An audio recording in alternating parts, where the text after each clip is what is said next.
이것이 지금 미국의 큰 문제입니다. 네, 제가 말하는 건 전쟁이 아니고 이 동물들도 아닙니다. 세계 다른 지역에서 온 존재들입니다. 동물들과 곤충들이 이제 나라에서 골칫거리가 되고 있습니다. 물에서 뛰어올라 사람들에게 부딪히는 물고기들도 있습니다. 개를 죽일 수 있는 개구리도 있고 악어를 통째로 삼키는 뱀도 있습니다. 이 모든 것이 사실이며 현재 미국에서 일어나고 있는 일입니다. 그래서 이번 영상에서는 저와 함께 미국의 자연을 서서히 변화시키고 파괴하고 있는 침입종들을 알아보도록 하겠습니다. 하지만 그 전에 좋아요와 구독 부탁드립니다. 이것이 저희 콘텐츠 제작자들에게 큰 힘이 됩니다. 감사합니다. 이제 시작하겠습니다. 라이언 피쉬. 처음 보면 이 물고기는 정말 아름다워 보입니다. 알록달록한 줄무늬와 물속에서 춤추는 것 같은 긴 지느러미가 있습니다. 하지만 속지 마세요. 라이언 피쉬는 바다에서 가장 해로운 침입종 중 하나입니다. 이들은 인도 태평양이 원산지이지만 1980년대 갑자기 대서양과 카리브해로 퍼졌습니다. 이곳은 수족관에서 물고기를 기르던 사람들이 그 물고기를 바다에 풀어주면서 시작된 것으로 알려져 있습니다. 그리고 자연적인 천적이 없기 때문에 이들은 빠르게 번식했고 점차 산호초를 파괴했습니다. 한번 상상해 보세요. 라이언 피쉬는 한 번에 수십 마리의 물고기를 삼킬 수 있습니다. 더 심각한 것은 암컷은 1년에 최대 200만 개의 알을 낳을 수 있다는 점입니다. 이로 인해 이들은 토착 어종을 빠르게 잡아먹고 생태계의 균형을 무너뜨립니다. 하지만 이런 종류의 포식자를 어떻게 막을 수 있을까요? 해답은 그들을 음식으로 만드는 것입니다. 그래서 지금 셰프들과 환경단체들이 힘을 합쳐 라이언 피쉬를 해산물 별미로 만들고 있습니다. 일부 지역에서는 라이언 피쉬 사냥 대회도 열리고 있는데 이 대회에서는 다이버들이 누가 가장 많이 잡는지 경쟁합니다. 이러한 조치들이 도움이 되고 있지만 현재로서는 이 줄무늬 침입자들의 위협이 계속되고 있습니다. 그리고 이들을 막지 못한다면 수천 종의 해양 생물이 서식하는 산호초가 완전히 사라질 수도 있습니다. 멧돼지.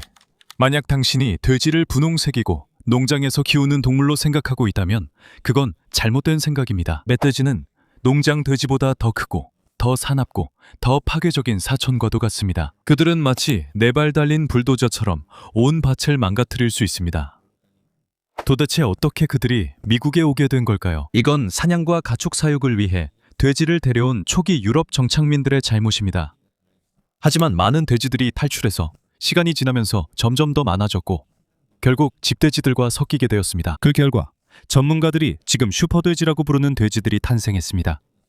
조상들보다 더 똑똑하고 더 강인하며 훨씬 더 통제하기 어렵습니다. 농부들에게 이들은 최악의 악몽입니다. 이 돼지들은 농작물을 망치고 땅을 파헤치며 습지를 파괴합니다. 그리고 그게 전부가 아닙니다. 이 돼지들은 동물, 가축, 심지어 사람에게도 전염될 수 있는 다양한 질병을 옮깁니다. 매년 수십억 달러에 달하는 피해가 발생하고 있고 이 돼지들은 계속해서 늘어나고 있습니다. 그렇다면 해결책은 무엇일까요? 주요 방법 중 하나는 집중적인 사냥입니다.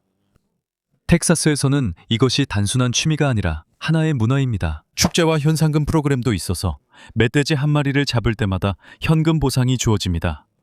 헬리콥터와 열화상 장비를 사용하는 사람들도 있어서 하늘에서 멧돼지를 더 쉽게 추적하고 사냥할 수 있습니다. 전체 멧돼지 무리를 한 번에 가둘 수 있도록 설계된 대형 우리도 있습니다. 하지만 이 동물들은 매우 영리합니다. 이들은 회피하는 법을 배우기 때문에 완전히 근절하는 것은 거의 불가능합니다. 현재로서는 이 사나운 멧돼지들과의 전쟁이 계속되고 있습니다. 그리고 포획과 더추로 확산 속도가 느려졌지만 이들은 물러설 생각이 없습니다. 야생 멧돼지와의 싸움은 미국 야생동물 중 가장 치열한 대결 중 하나입니다. 아직 끝나지 않은 싸움입니다. 아프리카 왕달팽이.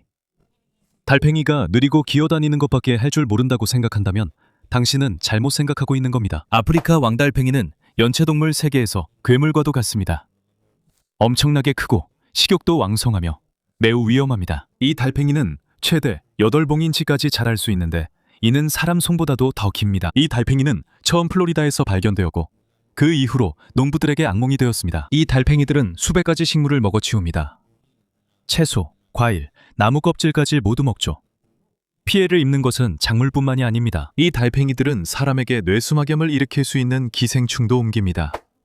이렇게 느리지만 끊임없이 이어지는 침입을 어떻게 막을 수 있을까요? 특별히 훈련된 개를 사용하는 것도 독특한 방법 중 하나입니다. 네, 숨어있는 달팽이를 냄새로 찾아내도록 훈련된 개들입니다. 이건 마치 목숨을 건 숨바꼭질 게임과도 같습니다. 하지만 상대는 전체 생태계를 파괴하고 인간의 건강까지 위협할 수 있는 존재입니다. 개들 외에도 검역 조치와 함께 대중이 이상한 점액 자국을 발견하면 즉시 신고하도록 독려하는 캠페인도 있습니다. 일부 지역사회에서는 거대한 달팽이가 숨어있지 않은지 확인하기 위해 직접 마당을 점검하기도 합니다. 이러한 조치들이 확산을 늦추는 데 도움이 되긴 하지만 싸움은 아직 끝나지 않았습니다. 그들은 느리게 움직입니다. 하지만 방치하면 그들의 영향은 억제되지 않고 해를 끼치게 됩니다. 그래서 모든 개, 과학자, 그리고 경계하는 시민들은 그들의 침입을 막는 데 중요한 역할을 합니다. 제브라 홍합은 아주 작아요. 하지만 속지 마세요. 제브라 홍합은 아주 작은 생물이지만 엄청난 문제를 일으킵니다. 이들은 동유럽에서 왔고 화물선의 평형수를 통해 미국에 도착했습니다. 그리고 그들이 오데오에 도착했을 때 고난이 시작되었습니다. 이들은 엄청나게 빠르게 번식하고 어디에나 달라붙습니다. 배, 부표, 수도관, 심지어 다른 동물에게도 달라붙어요. 그들이 너무 많아져서 생태학적, 경제적 재앙을 일으켰습니다. 가장 큰 문제 중 하나는 이들이 플랑크톤을 지나치게 많이 먹는다는 점입니다. 그래서 토착어리와 다른 수생 생물들이 먹이를 잃게 됩니다. 그리고 환경만 영향을 받는 것이 아닙니다. 이들이 너무 많아져서 관과 장비에 쌓이게 됩니다. 막히게 하고 청소와 수리에 수십억 달러의 비용이 들게 만듭니다. 이들을 막기 위해 어떤 조치를 하고 있을까요? 이제 보트 이용자들은 다른 수역으로 이동하기 전에 반드시 보트를 청소하고 건조시키도록 의무화되어 있습니다. 과학자들은 또한 다른 야생동물에 해를 끼치지 않으면서 제브라 홍합만을 표적으로 삼는 박테리아와 같은 생물학적 방제법도 사용하고 있습니다. 모든 사람들이 자신의 장비를 점검하도록 상기시키는 캠페인도 있습니다. 그리고 수생생물의 무단이동을 피하라는 캠페인도 있습니다. 하지만 아무리 노력해도 제브라 홍합은 불처럼 퍼져나가는 것 같습니다. 그리고 지금 그들은 때때로 가장 위험한 침입자가 큰 것이 아니라는 것을 증명하고 있습니다. 오히려 모든 것이 늦어질 때까지 거의 눈치채지 못하는 존재라는 것을 보여주고 있습니다. 케인, 두꺼비. 개처럼 동물이 혀로 살짝 핥기만 해도 죽을 수 있을 만큼 독성이 강한 생물을 상상해보세요. 그게 바로 케인 두꺼비입니다. 플로리다에서 가장 유명한 침입자 중 하나죠. 동물을 죽일 수 있는 독을 가지고 있고 자연에 심각한 피해를 줄 수 있습니다. 이들은 중앙아메리카와 남아메리카 출신입니다. 하지만 해충을 통제하기 위해 호주와 플로리다 같은 다른 나라로 옮겨졌습니다. 문제는 이들이 해충만 먹은 게 아니라는 겁니다. 지나가는 모든 것을 먹어치웠죠. 이제는 빠르게 번식하면서 토착종들을 집어삼키고 있습니다. 그리고 이들을 먹으려는 동물들까지 해치고 있습니다. 이건 평범한 개구리가 아닙니다. 케인 두꺼비는 목덜미에 있는 분비샘에서 위협을 받으면 진한 흰색 독을 내뿜습니다. 개나 고양이가 이 독을 들이마시거나 마시면 죽음에 이를 수 있습니다. 사람에게는 심한 어지럼증과 질병을 유발할 수 있습니다. 사람들은 어떻게 할까요? 플로리다 주민들은 직접 행동에 나서고 있습니다. 플래시라이트를 들고 밤마다 순찰을 도는 주민 순찰대가 있습니다. 케인 두꺼비를 잡으면 인도적으로 안락사시킵니다. 더 이상 피해를 주지 않도록 하기 위해서죠. 어떤 지역에서는 두꺼비 차단 울타리도 설치하고 있습니다. 그리고 연구자들은 산란하기 전에 케인 두꺼비를 유인해 잡기 위해 페로몬 트랩도 시도하고 있습니다. 하지만 이들이 너무 빠르게 번식하기 때문에 완전히 없애는 것은 거의 불가능합니다. 지금으로서는 싸움의 초점이 완전한 박멸이 아니라 개체수를 통제하고 줄이는 데 있습니다. 그리고 이 싸움이 계속되는 동안 케인 두꺼비는 여전히 남아 있습니다. 미국에서 가장 치명적인 독성을 지닌 생물 중 하나로 말이죠. 불개미, 상상해보세요. 뜨거운 날 맨발로 잔디밭을 걷고 있는데 갑자기 계속해서 쏘임을 당하는 겁니다. 아프고 따갑고 마치 피부가 타는 것 같은 느낌이 듭니다. 그게 바로 불개미입니다. 작지만 미국을 침략하는 아주 대담한 침입자죠. 불개미는 남아메리카에서 왔고 1930년대에 처음으로 미국에 도착했습니다. 화물 운송을 통해 들어온 것이죠. 그때부터 불개미는 불길처럼 퍼져나갔습니다. 땅속에 거대한 군락을 만들었고 닿는 모든 것을 공격했습니다. 불개미는 단순한 가려움만을 일으키는 것이 아닙니다. 불개미에 물리고 쏘이면 매우 아픈 발진을 남깁니다. 그리고 일부 사람들에게는 치명적인 알레르기 반응을 일으킬 수도 있습니다. 그리고 사람만이 피해자가 아닙니다. 동물과 반려동물도 이들의 무차별적인 공격에 피해를 입습니다. 농부들에게도 불개미는 큰 문제입니다. 이들은 농작물을 파괴하고 집 안으로 들어오며 농장에서 갓 태어난 동물들까지 공격합니다. 불개미로 인한 농업과 인프라 피해로 이미 수십억 달러의 손실이 발생한 것으로 추정됩니다. 그렇다면 이들을 막기 위해 어떤 조치가 취해지고 있을까요? 특이한 해결책 중 하나는 기생성 파리를 이용하는 것입니다. 이 곤충은 불개미 몸에 직접 알을 낳습니다. 알이 부화하면 유충이 개미의 몸속을 안에서부터 먹어치워 결국 머리가 잘려나가게 됩니다. 마치 진짜 공포 영화와도 같습니다. 하지만 이 방법은 불개미 수를 줄이는 데 효과적입니다. 이 외에도 미끼 트랩, 살충제, 심지어 끓는 물을 붓는 방법까지 사용해서 개미 집단을 박멸하려고 합니다. 하지만 불개미는 생존 능력이 매우 뛰어납니다. 홍수가 나면 불개미들은 살아있는 뗏목을 만들 수 있습니다. 서로 뭉쳐서 물 위에 떠오릅니다. 새로운 침입 장소를 찾을 때까지 이렇게 떠다닙니다. 그래서 지금까지도 불개미는 가장 다루기 힘든 적 중 하나로 남아 있습니다. 비록 작지만 그들이 입히는 피해는 자연과의 전쟁만큼이나 큽니다. 유럽 찌르레기. 이 생물은 정말 해롭고 위험합니다. 1819년 부유한 셰익스피어 팬이 한 가지 아이디어를 냈습니다. 시인의 희곡에 언급된 모든 새를 센트럴파크에 풀어놓자는 것이었습니다. 그리고 그 중에는 찌르레기도 포함되어 있었습니다. 그때는 겨우 100마리 정도만 풀어놓았지만 지금은 2억 마리가 넘는 찌르레기가 북미 전역에 퍼져 있습니다. 그들에게 무슨 문제가 있을까요? 첫째, 그들은 공격적입니다. 파랑새나 딱따구리 같은 토종새들의 둥지를 빼앗아버립니다. 그래서 이 새들은 살아남기가 어렵습니다. 둘째, 찌르레기는 농업의 큰 해충입니다. 큰 무리가 몇 시간 만에 곡물, 과일 또는 베리 농장을 전부 먹어치울 수 있습니다. 하지만 그들 중에서 가장 위험한 것은 머머레이션이라고 불리는 무리입니다. 수백만 마리의 찌르레기 동시에 날아다니면 하늘에 정말 아름다운 광경이 펼쳐집니다. 하지만 이것은 심각한 재앙을 일으킬 수도 있습니다. 1960년 한 비행기가 찌르레기 무리를 통과한 후 추락했습니다. 그리고 안타깝게도 두 사람이 목숨을 잃었습니다. 사람들은 이 새들에 어떻게 대응하고 있을까요? 농부들은 소음, 덫, 그리고 포식자 소리와 같은 겁주기 전술을 사용해서 이 새들을 쫓아냅니다. 다른 지역에선 개체수 조절 프로그램과 화학적 방제도 사용합니다. 이것이 환경의 위험함에도 불구하고 모든 노력에도 불구하고 이 새들은 계속해서 늘어나고 있습니다. 한 사람의 셰익스피어에 대한 단순한 열정이 미국 역사상 가장 심각한 생태학적 실수 중 하나로 이어졌습니다. 자세히 보면 이 새들은 작은 보석처럼 보입니다. 햇빛 아래에서 반짝이는 초록색과 구리색이 빛나고 있습니다. 하지만 보석 같은 외모 뒤에는 일본 딱정벌레는 미국 정원에서 가장 심각한 해충 중 하나입니다. 이들은 1900년대 초에 일본에서 처음 도착했으며 식물 화물에 실려 들어왔습니다. 그때부터 이들은 빠르게 퍼져나가 농부들과 정원사들의 악몽이 되었습니다. 이들이 좋아하는 것은 거의 모든 식물입니다. 장미, 과일나무, 채소. 잎이 있으면 뭐든 먹어치웁니다. 이들은 단순히 갉아먹는 것에 그치지 않습니다. 이들은 잎의 속살을 먹어치워 마치 유령처럼 만들어버리고 인맥만 남깁니다. 더 심각한 것은 성체 딱정벌레만이 문제가 아니라는 점입니다.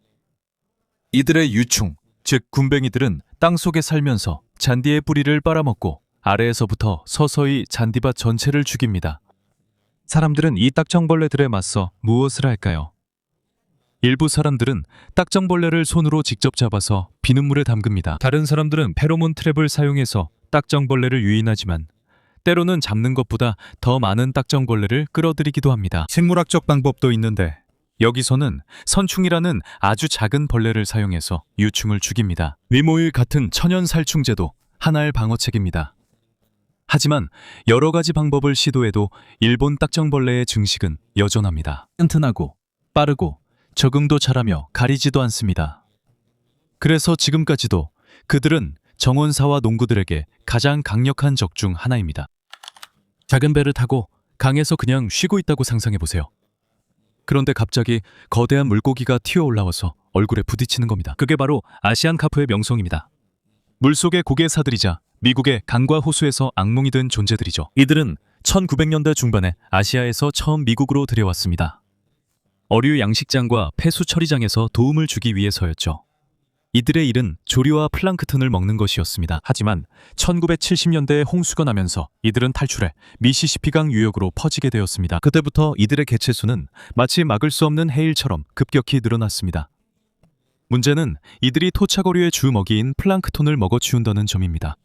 그리고 이들이 너무 많이 번식하기 때문에 지역 토착종들의 먹이가 고갈되고 맙니다. 암컷은 1년에 최대 100만 개의 알을 낳을 수 있습니다. 수천 마리가 한꺼번에 알을 낳는다고 생각해보세요. 하지만 이게 끝이 아닙니다. 더 무서운 점이 있습니다. 아시아 잉어는 놀라면 물 밖으로 뛰어오르는 독특한 습성으로 유명합니다. 이 물고기들은 최대 100파운드, 약 45kg까지 자라 많은 어부와 보트 이용자가 날아오는 물고기에 부딪혀 다치는 일이 많습니다. 마치 바다에서 큰 개에게 공격당하는 것 같은 기분이죠. 그럼 사람들은 이 물고기들에 맞서서 무엇을 하고 있을까요? 가장 첨단 기술 중 하나는 전기 장벽을 사용하는 것입니다. 이것은 물속에 보이지 않는 울타리처럼 이 물고기들이 새 지역에 들어오는 것을 막아줍니다. 또한 버블 커튼과 음향 퇴치 장치도 사용되어 이 물고기들을 쫓아내고 있습니다. 현재 가장 큰 임무는 이들이 5대5에 도달하는 것을 막는 것입니다. 만약 그런 일이 일어난다면 미국의 수십억 달러 규모의 어업 산업이 무너질 수 있습니다. 그래서 싸움은 계속되고 있습니다. 이 뛰어오르고 식욕이 왕성한 침입자들을 막기 위한 시간과의 경쟁입니다. 칡덩굴. 어느 날 아침에 일어나더니 집, 자동차, 심지어 우편함까지 두꺼운 덩굴이불로 뒤덮여 있다고 상상해보세요. 마치 SF 영화의 한 장면 같죠? 하지만 미국 남동부의 많은 지역에서는 칡덩굴 때문에 이것이 현실입니다. 1800년대 후반에 일본에서 토양 침식을 막기 위한 해결책으로 들여왔습니다. 당시에는 농부들에게 이것을 심으라고 권장하기도 했죠. 처음에는 좋은 아이디어처럼 보였습니다. 하지만 이 식물이 너무 공격적으로 자라기 시작했죠. 하루에 30cm나 자랄 수 있습니다. 한번 자라기 시작하면 거의 막을 수 없습니다. 이 식물은 나무, 건물, 그리고 전체 풍경을 뒤덮어서 원래 다채로웠던 생태계가 생명을 잃게 만듭니다. 그 결과 다양한 식물이 사라진 초록색 사막처럼 변하게 됩니다. 문제는 이 싸움이 지상에서만 벌어지는 게 아니라는 점입니다. 칡덩굴의 뿌리는 깊고 강합니다. 겉을 잘라내도 땅속에는 다시 자랄 수 있는 충분한 에너지가 남아 있습니다. 제초제는 도움이 되지만 반복적으로 사용해야 해서 비용이 많이 들고 환경에도 위험할 수 있습니다. 하지만 특별한 해결책이 발견되었습니다. 바로 염소입니다. 네, 아무거나 잘 먹는 것으로 알려진 염소는 칡덩굴을 효과적으로 제거하는 데 도움이 됩니다. 염소를 이용해 그 지역의 덩굴을 먹게 하는 것이죠. 기계가 목 닿는 곳까지 들어가 먹고 염소 배설물이 천연 비료로 토양에 도움을 줍니다. 현재 여러 주에서는 친환경적인 칡덩굴 방제를 위해 염소 대여 서비스를 제공하고 있습니다. 염소들은 한 번에 조금씩 천천히 먹어치웁니다. 칡덩굴이 완전히 사라지는 것은 아니지만 인간과 자연이 균형을 되찾기 위해 분명히 싸우고 있습니다. 한때 해결책으로 여겨졌던 덩굴이 이제는 가장 큰 문제 중 하나가 되었습니다. 그리고 이에 맞서는 싸움은 매일 계속되고 있습니다. 버마 비단뱀, 플로리다 에버글레이즈. 한가운데에는 조용하지만 치명적인 침입자가 있습니다. 버마 비단뱀은 길이가 20피트를 넘을 수 있는 거대한 뱀이며 살아있는 악어 한 마리를 통째로 삼킬 수 있습니다. 이들은 미국의 자연적인 일부가 아닙니다. 처음에는 이국적인 애완동물로 들어왔지만 주인들이 더 이상 돌볼 수 없게 되자 많은 뱀들이 풀려났습니다. 에버글레이즈의 덥고 습한 기후는 이들이 번식하기에 완벽한 조건이었습니다. 그리고 실제로 그 수가 급격히 늘어났습니다. 지금은 수천 마리의 비단뱀이 늪지대에 퍼져 있습니다. 이들은 사슴, 새, 너구리, 심지어 보브캣 같은 눈에 띄는 모든 동물을 잡아먹고 있습니다. 이곳에는 이들을 잡아먹는 창적이 없기 때문에 비단뱀의 수는 계속해서 늘어나고 있고 그로 인해 토착종들이 멸종 위기에 내몰리고 있습니다. 그렇다면 이들을 막기 위해 무엇을 할까요? 특이한 해결책 중 하나가 비단뱀 챌린지입니다. 이것은 전국 각지에서 뱀 사냥꾼들이 모여 참가하는 연례 사냥대회입니다. 가장 크고 가장 많이 잡은 사람에게는 상금이 주어집니다. 그래서 이 대회는 극한 스포츠와 자연 보호 활동이 결합된 것과 같습니다. 하지만 사냥만으로는 부족합니다. 그래서 과학자들은 유다뱀이라고 불리는 파이톤에 무선 추적기를 달아 번식지를 찾는 데 사용합니다. 열 화상 카메라가 장착된 드론도 있어서 포획자들처럼 뱀을 찾을 수 있습니다. 이 모든 노력에도 불구하고 버마 비단뱀은 여전히 강력한 적으로 남아 있습니다. 이들이 계속해서 번식함에 따라 플로리다의 야생동물은 더욱 위험에 처하게 됩니다. 지금의 에버글레이즈는 마치 전쟁터와 같아서 현재 동물들이 조용하지만 치명적인 이 뱀들의 자맹 속에 점점 사라지고 있습니다. 꽃매미를 처음 보면 아름답고 해가 없는 곤충처럼 보입니다. 선명한 빨간색 날개와 물방울 무늬 디자인을 가지고 있습니다. 하지만 속지 마세요. 이 곤충은 현재 미국 북동부에서 퍼지고 있는 가장 해로운 해충 중 하나입니다. 이 곤충은 아시아 출신으로 2014년 펜실베이니아에서 처음 발견됐으며 수입 물품을 통해 유입된 것으로 추정됩니다. 그 이후로 이 곤충들은 빠르게 번식하여 지금은 포도나무, 과일나무, 화렵수 등 70종이 넘는 식물을 공격하고 있습니다. 이 곤충들은 식물의 즙을 빨아먹는 방식으로 먹이를 섭취합니다. 더 나쁜 것은 이 곤충들이 감노라고 불리는 끈적한 장애물을 남기는데 이것이 그을음 곰팡이의 성장을 유발해서 식물을 죽게 만듭니다. 사람들이 이 곤충들에 맞서서 무엇을 할까요? 첫 번째 명령은 간단합니다. 보이면 바로 밟아 죽이세요. 일부 지역사회에서는 점박이 꽃매미 방면 행사가 열리는데 이때 사람들이 모여서 함께 이 곤충들을 짓밟아 죽입니다. 또한 해충을 잡을 때마다 보상을 주는 곳도 있습니다. 이와 더불어 나무에 끈적이는 밴드를 감아 이 곤충들이 나무를 해치기 전에 잡을 수 있도록 합니다. 하지만 이것을 사용할 때는 조심해야 합니다. 새나 유익한 곤충들도 함께 걸릴 수 있기 때문입니다. 과학적으로는 기생말벌과 같은 천적을 이용해 이들의 빠른 번식을 막으려는 시도가 이루어지고 있습니다. 이 모든 조치에도 불구하고 이 곤충들의 확산은 계속되고 있습니다. 해마다 그들의 범위가 점점 넓어지고 있으며 농업과 산림에 큰 피해를 주고 있습니다. 이제 질문은 우리가 자연에 대한 통제권을 완전히 잃기 전에 이들을 막을 수 있을까 하는 것입니다. 뉴트리아를 보면 쥐와 비버를 섞어 놓은 것처럼 보입니다. 하지만 뉴트리아는 미국 습지에서 가장 큰 문제 중 하나입니다. 이들은 크고 반수생 설치류로 먹는 데에 한계가 없습니다. 그리고 한때 푸르렀던 늪지를 진흙탕으로 만들어버릴 수 있습니다. 뉴트리아는 20세기 초 모피 무역을 위해 미국에 처음 들여왔습니다. 처음에는 해가 없어 보였습니다. 하지만 모피 수요가 줄어들자 수천 마리의 뉴트리아가 방생되었고 그때부터 고난이 시작되었습니다. 그들은 점차 루이지애나, 텍사스, 그리고 다른 지역으로 퍼져나가 빠르게 번식했습니다. 이들은 단순히 식물만 먹는 것이 아닙니다. 그들은 전체 생태계를 파괴합니다. 해안 침식을 막아주는 식물들까지 먹어치웁니다. 그래서 해안선과 많은 동물들의 서식지가 점차 무너집니다. 그리고 그게 끝이 아닙니다.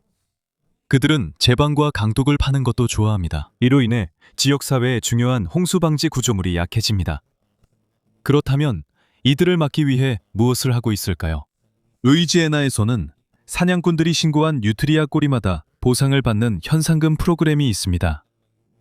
뉴트리아를 음식으로 활용하자는 셰프들도 있습니다. 뉴트리아 건보나 뉴트리아 타코와 같은 레시피도 있는데 이는 뉴트리아를 통제하고 대체 식품으로 활용하기 위한 방법입니다. 하지만 아무리 노력해도 뉴트리아는 빠르게 번식합니다. 그래서 이들을 완전히 없애는 것은 거의 불가능합니다. 뉴트리아와의 싸움은 계속되고 있습니다.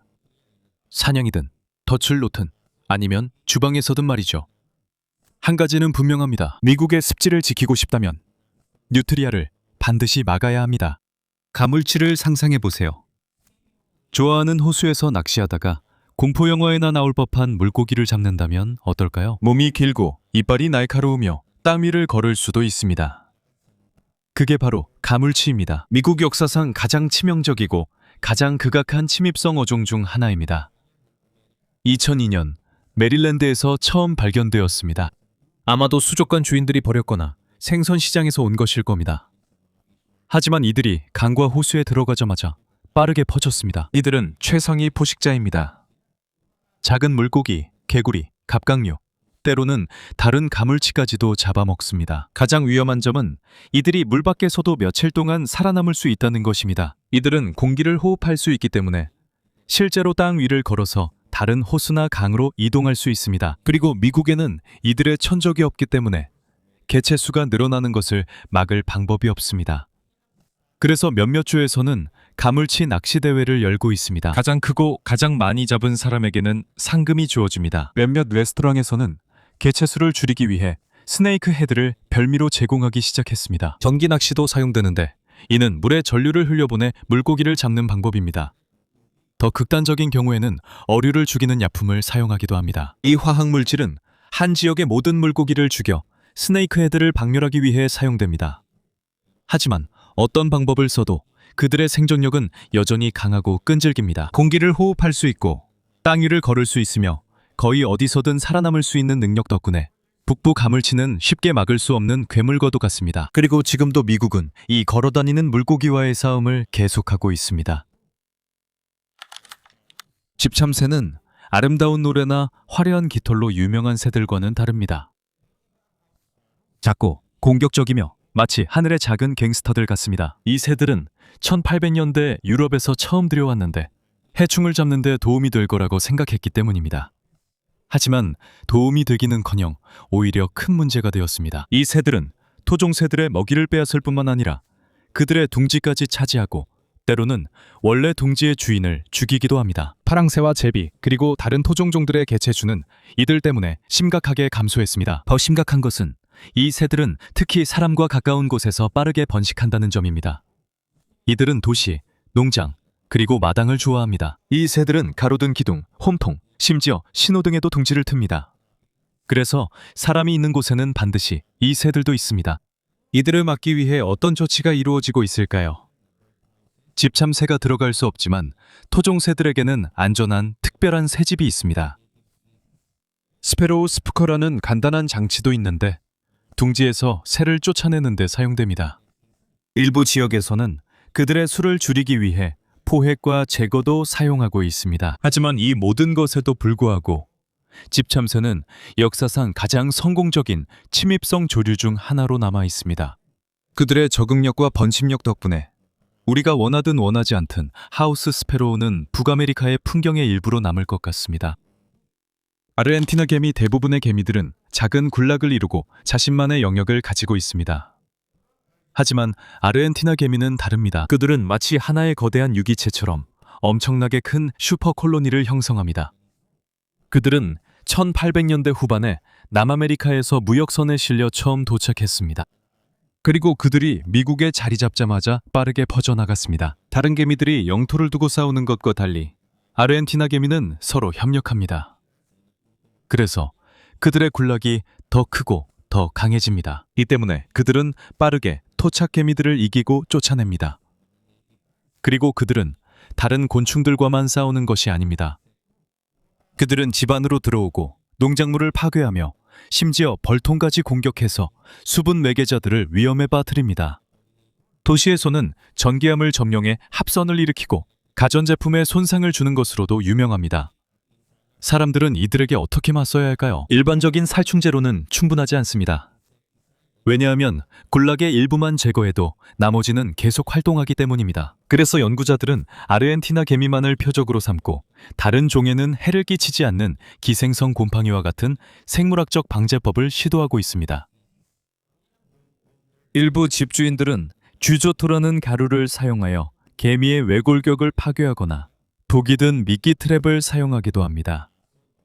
하지만 이들의 슈퍼군락이 너무 커서 완전히 박멸하는 것은 거의 불가능합니다. 그래서 지금까지도 아르헨티나 개미와의 싸움은 계속되고 있습니다. 이 작은 병사들은 거대한 하나의 생명체처럼 함께 움직이며 인간과 전쟁을 벌이고 있습니다. 바위 비둘기는 도시 어디를 봐도 볼 수 있습니다. 지붕, 공원, 다리 아래, 심지어 자동차 앞유리에도 바위 비둘기가 있습니다. 지금은 미국 도시에서 가장 흔한 새 중 하나가 되었지만 원래 이곳의 풍경에 속한 새는 아니었습니다. 이 새들은 유럽과 북아프리카에서 왔으며 그곳에서 처음으로 길들여진 새였습니다. 하지만 1600년대 북아메리카로 옮겨졌을 때 많은 새들이 탈출하여 점차 야생 개체군을 형성하게 되었습니다. 도시에서는 이 새들이 완벽한 서식지를 찾았습니다. 먹이가 많고 포식자는 적으며 둥지를 틀 수 있는 장소도 많았습니다. 문제는 이 새들이 피해와 질병을 가져온다는 점입니다. 이 새들의 배설물은 산성이 매우 강해서 시멘트와 금속을 부식시킬 수 있습니다. 그래서 건물, 진연물, 차량을 손상시킵니다. 게다가 이 새들은 진드기나 벼룩 같은 기생충을 옮길 수 있어서 사람에게 질병을 일으킬 수 있습니다. 그래서 도시들은 이 새들을 통제하기 위해 무엇을 하고 있을까요? 어떤 곳에서는 매와 송골매 같은 천적을 풀어놓기도 합니다. 또 번식 억제 사료를 사용하는 실험들 진행되고 있습니다. 비둘기알 발달을 막는 방법이 개발돼 있으며 건물에 둥지 못틀게 스파이크나 그물 설치도 자주 사용됩니다. 하지만 이 모든 것에도 불구하고 바위 비둘기는 여전히 강인하고 적응력이 뛰어납니다. 그들은 항상 살아남을 방법을 찾아냅니다. 그리고 그들은 도시 생활에서 진정한 스쿼터로서 쉽게 사라지지 않는다는 것을 증명하는 것 같습니다. 갈색 나무뱀. 마치 천국 같은 섬에 있는데 새들의 지저귐 소리를 전혀 들을 수 없다고 상상해보세요. 대신 수천 마리의 뱀이 나무를 기어다니고 밤이 되면 전기가 갑자기 끊깁니다. 갈색 나무뱀 침입으로 괌에서 이런 일이 벌어지고 있습니다. 이 뱀들은 호주와 파푸아 뉴기니에서 왔으며 제2차 세계대전 이후 군용 화물에 실려 처음으로 괌에 도착한 것으로 보입니다. 섬에는 천적이 없고 포종새들과 작은 포유류 등 먹이가 풍부해서 이 뱀들은 빠르게 번식했습니다. 현재 괌에는 평방마일당 최대 13,000마리의 뱀이 서식해 전 세계에서 뱀이 가장 많은 지역 중 하나입니다. 이 뱀들은 야생동물에게만 위협이 되는 것이 아닙니다. 이 뱀들은 전선 위로 기어 올라가 정전 사태를 일으키기도 합니다. 이 뱀들은 집 안으로 들어와 사람을 물고 애완동물을 잡아먹기도 합니다. 그리고 이 뱀들은 독이 있기 때문에 특히 아이들과 작은 동물들에게 매우 위험합니다. 이 뱀들에 맞서 무엇을 했을까요? 덫을 놓고 사냥도 시도했습니다. 하지만 가장 효과적인 해결책 중 하나는 하늘에서 독이 든 쥐를 공중 투하하는 것이었습니다. 네, 작은 낙하산을 이용해서 아세트아미노펜이 든 쥐를 떨어뜨립니다. 다른 동물들에게는 안전하지만 뱀에게는 치명적입니다. 이 방법이 그들의 수를 줄이는 데 도움이 되었지만 갈색 나무뱀을 완전히 없애는 것은 거의 불가능합니다. 그들은 이미 생태계에 너무 많은 피해를 입혔습니다. 그리고 지금은 관계자들이 그들이 태평양의 다른 섬으로 퍼지는 것을 막기 위해 노력하고 있습니다. 만약 그런 일이 일어난다면 더 많은 야생동물이 죽을 수도 있습니다. 이 침입종과의 싸움은 계속되고 있습니다. 그리고 갈색나무뱀의 이야기는 때때로 예상치 못하게 들어온 한 생물이 한 섬 전체의 운명을 바꿀 수 있다는 것을 보여줍니다.